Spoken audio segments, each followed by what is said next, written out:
Hi everyone, thank you so much for learning with me today.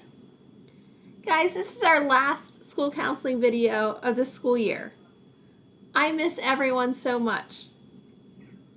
For this lesson, I want you to reflect back. I want you to think about what was something that was really memorable, something really cool that happened this school year. What was something funny that your teacher did, a lesson that you will never forget.